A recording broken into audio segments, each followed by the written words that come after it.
Jedes Mal, wenn ich das Spiel starte, nehme ich jetzt schaue ich mir nochmal dieses Intro-Video an. Also, was vom Titelbildschirm kommt. Now here's a fine schön, haul. 3 Siege. Aber die Ausbeute ist ja jetzt nicht gerade überwältigend. Barbatos Archipel. Neues Kostüm. Badehose für Rocco. Na, das muss ich mir jetzt aber gleich mal wieder aufschreiben. Ich weiß, es nervt, es geht gleich schon wieder mit Aufschreiben los, aber ihr werdet es überleben. Einen Moment.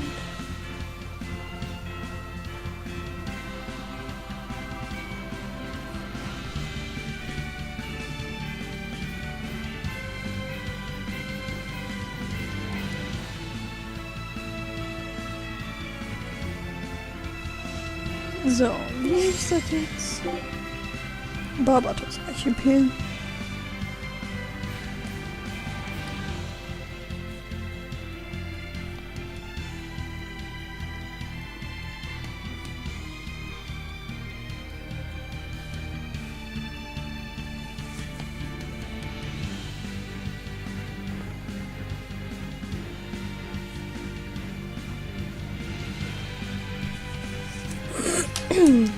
Das hätten wir.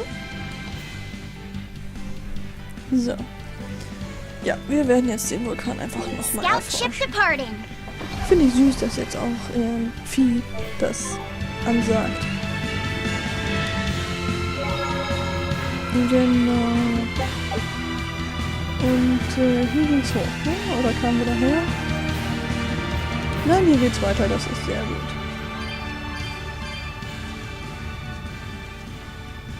Irgendwie sehe ich noch nichts Besonderes. Ist hier vielleicht eine Kiste? Ne.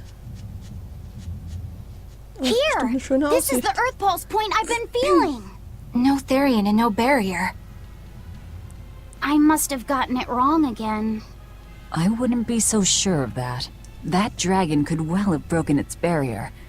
Or it might have been too powerful for the Abbey to subdue. You could be right. After all, dragons make for the strongest demons. The problem is, we don't know if it's a Therian or not. Yeah. Let's stick with the plan and head to Stonebury to gather more information. Am I the only one here who thinks the real problem is how we're supposed to fight a frickin' dragon? So. Die mit ihrem Drachen. Können wir den nicht vielleicht von hier aus irgendwo sehen? Ne, sieht nicht so aus. Ich gucke gleich natürlich noch, was das Ausrufezeichen hier zu bedeuten hat, ob das überhaupt was zu bedeuten hat. Hängt ja in der Luft rum.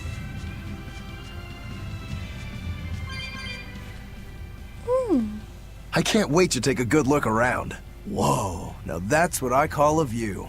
I agree that it's beautiful, but don't leap about so much. You'll fall. I can sense many earth pulses under this place. I figured you'd notice that. An intricate web of earth pulses crisscrosses the land under the Aldina Plains. Mountains like these would normally take tens of thousands of years to form, but these popped up in about a millennia. So the earth pulses have affected the land? Exactly. Long ago, people wielded arts that allowed them to manipulate the earth pulses and control the very land itself. How could arts like that exist? Perhaps they pushed against key points on the earth pulses? Like how acupressure can improve a person's blood flow. That's a rather forced comparison. But you may be right. Either way, those arts have been lost for eons. I'm impressed, Eisen. You know a lot about everything. Not at all. Das stimmt. There's so much I don't know. For example, the name of these flowers. That's why I travel. To learn. Aldina alabaster grass. That's the name of this flower? Yes. A long time ago, my brother showed me a picture of it in one of his books. They're fragile flowers. They die quickly on their own, but if enough of them gather together, they can survive. Fields of them form beautiful white carpets of flowers. In some cultures, they symbolize kinship, the bonds between people. Kinship. Huh. I'll remember that. You and your brother taught me something new today. I'll never forget either. Ja, also saugt Eisen Wissen auf wie ein Schwamm. Praktisch, wenn man das kann. Mich interessieren auch viele Sachen. Ich kann mich auch für viel interessieren, aber ich kann mir leider nicht alles merken. So interessant es dann auch ist. Speichern wir nochmal.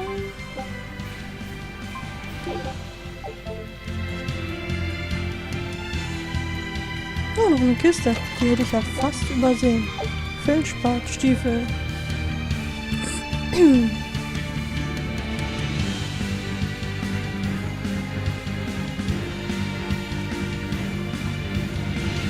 Kann man das eigentlich auf der Karte sehen, wohin es geht? Nee. Werden wir wohl ein bisschen suchen müssen. Bis wir bei diesem Dorf sind. Ja, lass mich in Ruhe. So eine Fee können wir nochmal mitnehmen. Here I come! Crash through! Crash No escape! You're wide open! Die or be killed! Crash through! Sword dragon! Crash through! Sword dragon! Crash through! Sword dragon! Crash through! Crash through! Sword dragon! You're just lucky I made it quick. Thronentsage. There are things worse than death. Thrones war doch, beziehungsweise Thronons waren ja auch selbst auf der Abyss. Gibt's denn hier bei denen überhaupt Thronons? Egal.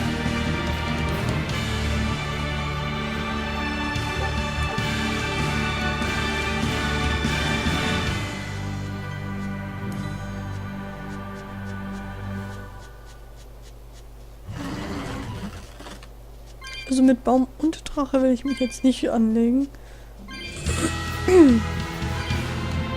Entschuldigt bitte das Räuspern.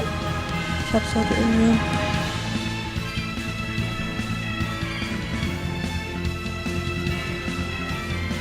Da wollte ich ja gar nicht lang. Ich wollte doch erstmal gucken, was das da vorne für ein Durchgang ist.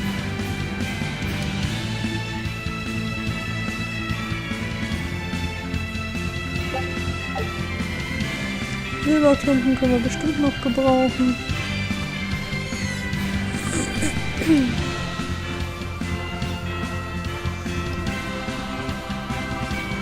Ja, da geht's weiter. Sehr gut.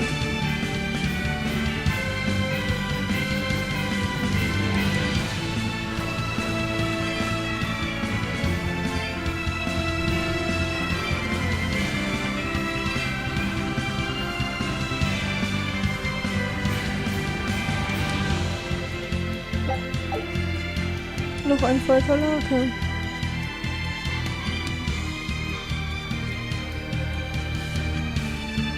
Aber die leben hier ja tatsächlich in einer sehr schönen Gegend, also dieses Dorf da, ne?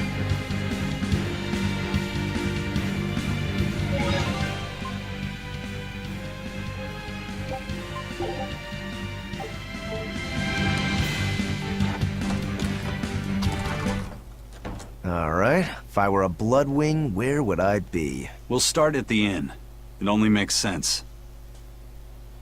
Es sind sehr wenige Häuser, aber gut. Quatschen wir hier erstmal. I found so many blueberries! What are you gonna do with all those? Make jam?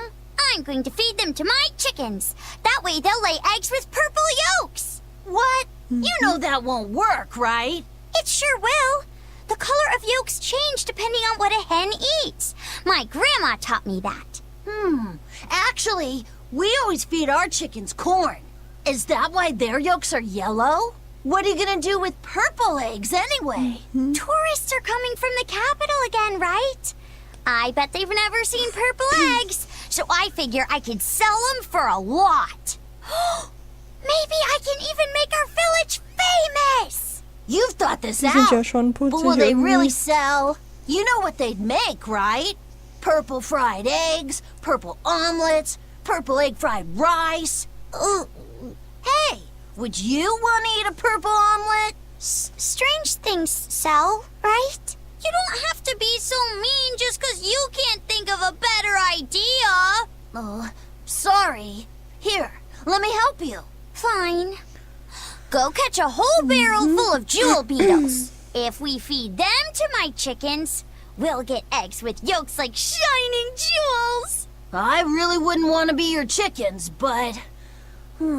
okay. What a carefree village. But you know, this is what really makes humanity amazing to me. Attempting the impossible.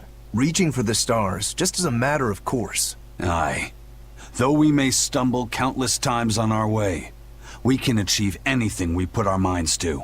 Attempting the impossible, huh? That's all well and good, but there are some lines that should never be crossed. Purple eggs. Blech. Ja, warum denn nicht, wenn sie ansonsten gut schmecken? Eine Kartoffel. Raspberries, strawberries, blueberries. They all grow in abundance around Stonebury. We even have a fairy tale about it. One day the ground was covered with so many fallen berries, they all became stones. Stoneberries. Is that how the town got its name? The spelling has changed some, but yes. Berries are an important part of this village. We harvest local berries to make jams, pastries, gels, and all sorts of sweets. Berry-flavored gels. I've never had one. We've exported our jam and fruit for a while now, but our raspberry gels are still being perfected. Aw, rats. Are the vegetables growing in that field special too? I don't think I've ever seen anything like them before. You've got sharp eyes. But that's right. They're a rare species of wild potato. They're red and they're called radish bells. We discovered them in the mountains nearby. Sadly, the potatoes are actually highly poisonous. Really? Warum They look so good. They do. But the skin and the sprouts are toxic. If you aren't careful when removing them, it's Poisonville for you. So. Deadly poison aside, they're sweet, fluffy, and go great with butter. And when they're fried nice and crispy, they're the best. So just skin them and sell them. What's the problem? Yes, we've thought of that, but the way they are now, you have to peel off quite a bit before you get to the edible part. Peel one as big as your fist, and all you get for your trouble is a bit of meat the size of an egg yolk. That's why we're selectively breeding them. One day, they'll have only a thin layer of poisonous skin. Why not breed them to get rid of the poison altogether? With no poison, bugs will eat them, and they'll be more vulnerable to cold and heat. With potatoes, as with people, getting rid of everything harmful isn't always for the best. Na, dann sollen sie mal machen. Oh, ein Kraut. Roter Lavendel. The water around here is ideal for producing wine and spirits. I've been thinking about fermenting something new. What will you make? This region's specialty is berries, so a berry wine? But the chilly air and level of humidity here should be just right for making an amber draft, don't you think? Considering the geography around here, the water must contain a high mineral content. If you use it to make a rice wine, the taste will be unique. I've considered all those options, but I must create something that can surpass my greatest rival, Sleeping Princess. But that's nearly impossible to make. Exactly. Not an easy task, to say the least. Sleeping Princess is made by filling an emerald cask with water from an enchanted mountain spring and sitting it in direct sunlight for 7 years. The water's magic causes it to change color each year. When it reaches the same deep green hue of the cask, it's ready. Solar fermenting, huh? It won't be easy to surpass a marvel of the winemaking world like Sleeping Princess. True, wenn das immer 7 but Jahre I've braucht, um finally fertig zu found werden. it. The ultimate stone. A gemstone? Will you make a cask from it? That would just make it an imitation. No, what I found can only be called a natural rock filter. Verzeiht, da bin ich eben einmal You're ins Mikro filtering gekommen. wine with a rock? Deep in the heart of these mountains, I found a stone that absorbs liquids. I tried using it to filter a berry wine. The taste of it was unbelievably crisp and bright. It preserved the luscious richness of the berries, while adding a clarity that left me breathless. I call it Pure Land wine. There is no better. May I have a taste? My apologies, but it took me 10 years to make a single thimbleful. I drank that thimbleful for my tasting. It'll be about 50 years before I can make a decent batch. Na toll. I doubt I'll see a full bottle in my lifetime. 50 years, huh? Meet you back here then? I've never been so glad not to be human. Ach ja, klar, weil als Malak nicht so eine kurze Lebenszeit hat.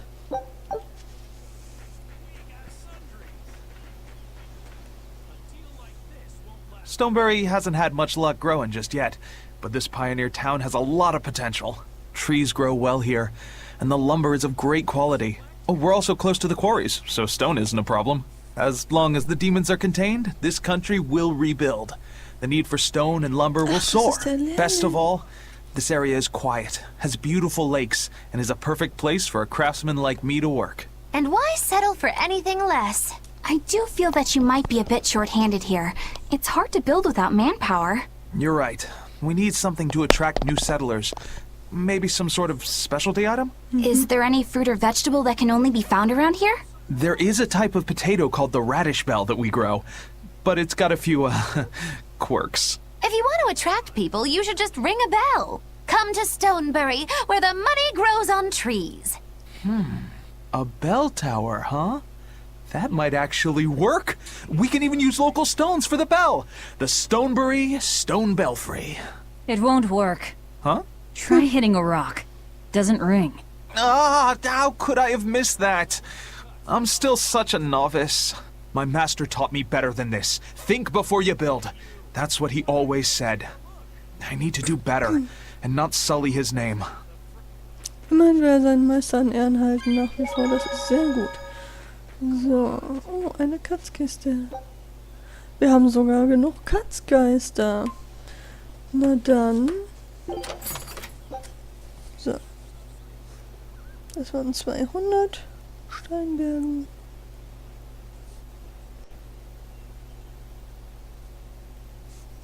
Du hast eine Katz gefunden. Weg ist sie. So. Alles notiert. Und da sehe ich noch eine Kiste, aber erstmal quatschen wir mit dem. I was on my way home from a trip to Logres, crossing the Aldina Plains, when I saw it. Rain was pouring as if from buckets, and the wind was so strong I could hardly stay on my feet. From the vast darkness of the sky, a monster of tremendous size descended, like the essence of the storm itself. A huge flying demon? At that moment, a group of exorcists leapt out from their hiding spots and began to battle the demon beast. But it met their swords with its fearsome horns, and a swipe of its tail threw the noble exorcist's back. Horns? And a tail? Where did the demon go? I couldn't tell you. I was so frightened, I ran away and never looked back. I hope the Abbey can get rid of it, but the beast took out 3 exorcists with a single blow. Come to think of it, another person was there too. He faced the demon and told it to stop. Zavid. If you're going to the Aldina Plains, you'd better be careful. Dann sehen wir endlich Savid wieder, das finde ich sehr gut. Rotes Eisenkraut. Grobes Härtungspulver. Und gibt's hier neue Sachen, so neue Waffen, die wir noch nicht haben? Allheilmitteltränke kaufe ich nochmal bis zum Maximum. Die braucht man dann doch immer mal wieder öfter. Ich bin mal so dreist, solange wir noch genug Geld haben.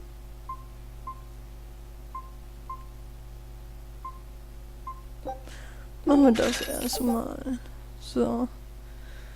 Diese Art erlernen kann er bla bla. Genau, die Weste, davon werden wir mehrere brauchen. Kraftring erhöht den magischen Angriff.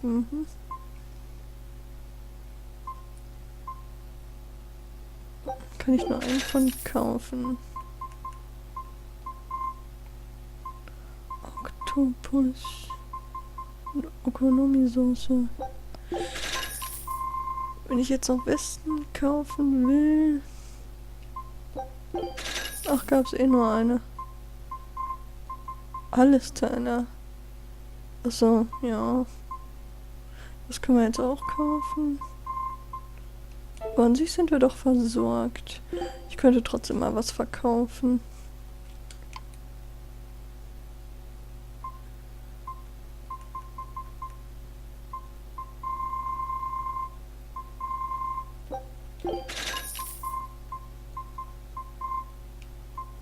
Ne, Kochutensilien behalte ich mal.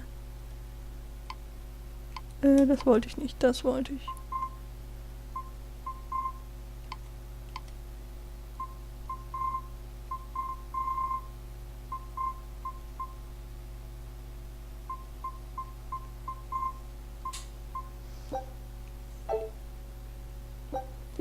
Ich glaube, die Dinger sind eigentlich nur zum Verkaufen, aber sicher bin ich mir dann doch nicht.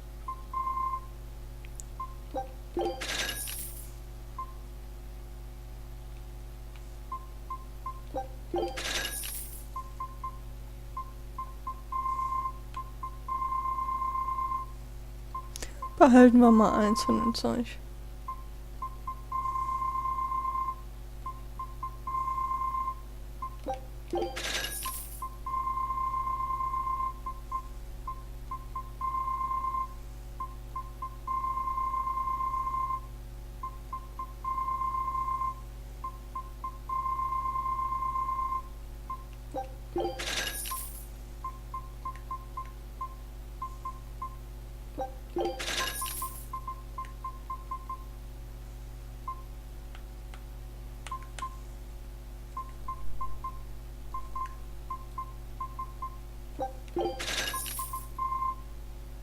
Jetzt haben wir auch wieder Kohle.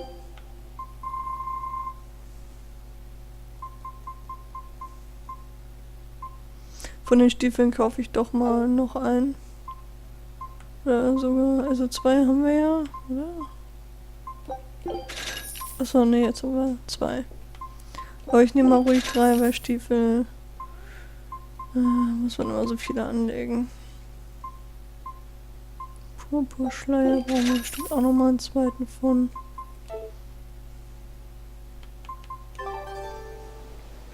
Edelwarenverkäuferin. Aha.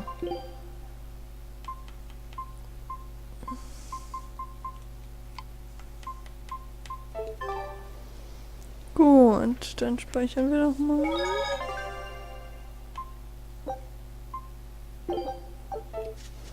Und ich komme einfach nicht daran vorbei. Ich muss einfach mit den Kindern nochmal spielen. Ich bin Shinobu, die älteste Tochter der Charakterkartenfamilie. Ich habe geduldig auf diesen Tag gewartet und hatte bestimmt einen höheren Schwierigkeitsgrad danach. So. Am liebsten sammle ich ja Helden. So.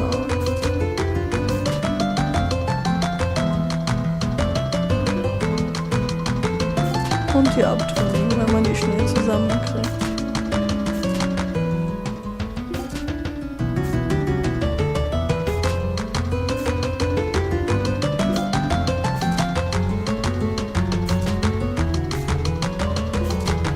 Da haben wir sie schon. Und abschließen, damit der Gegner keine Punkte kriegt. Ja, neue Karten werden ausgeteilt. Die Kronprinzessin können wir uns leider nicht unter den Nagel reißen. Aber dafür ein Ninja. Jetzt haben wir die Kronprinzessin trotzdem gekriegt.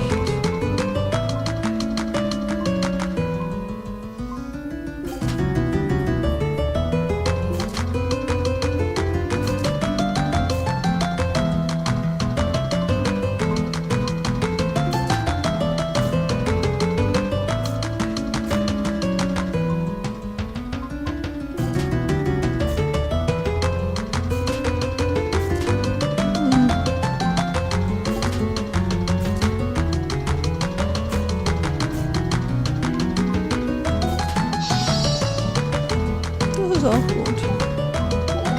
Mir geht es gerade nicht darum, viele Punkte zu erreichen, sondern erstmal ums Gewinnen.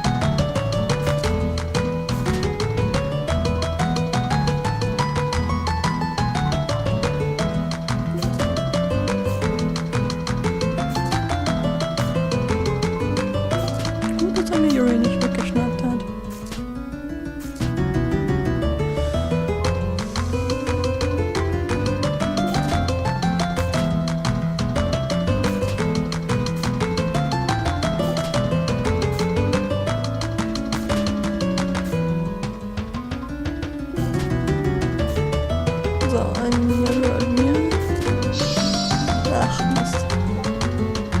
Aber vielleicht spielt er ja weiter. Ja, tut er.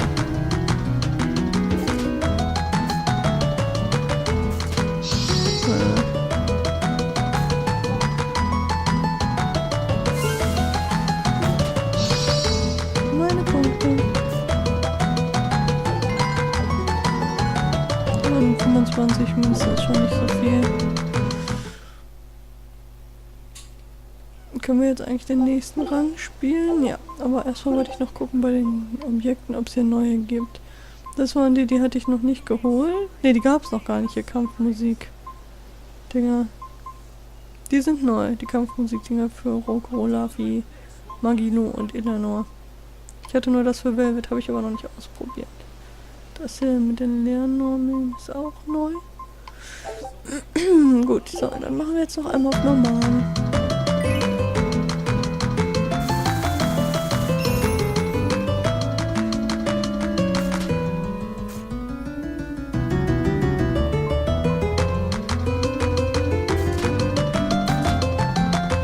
Zwei Abtrünnige, sehr gut.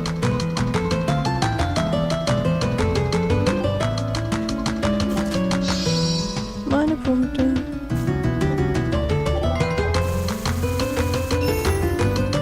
Ich sehe schon wieder so viele Abtrünnige.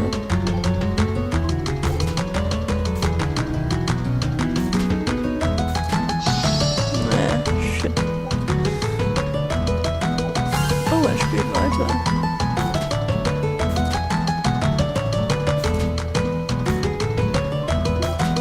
Gut für mich.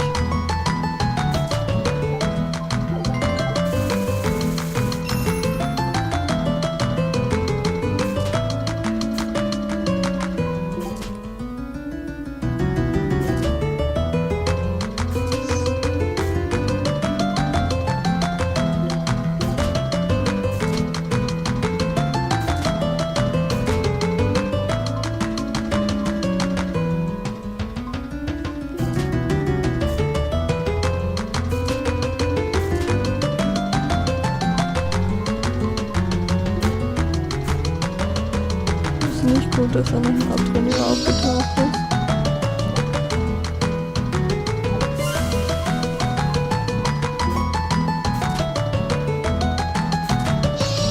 Na.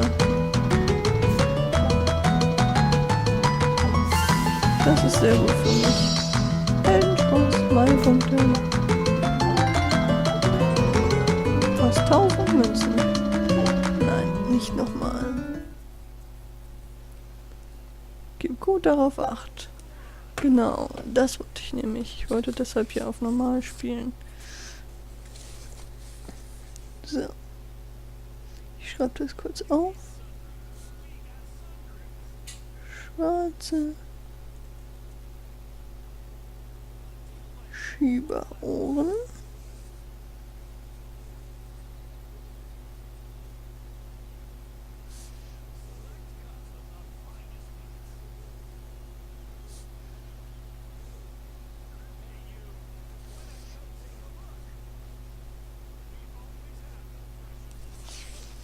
Ich schreibe schon so schnell ich kann. Das ist nicht die sauberste Handschrift, die ich gerade nutze.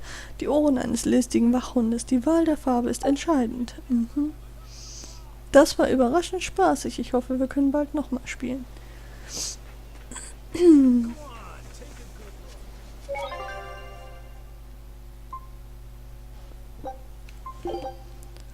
Und jetzt werden wir uns mal im Inn umschauen.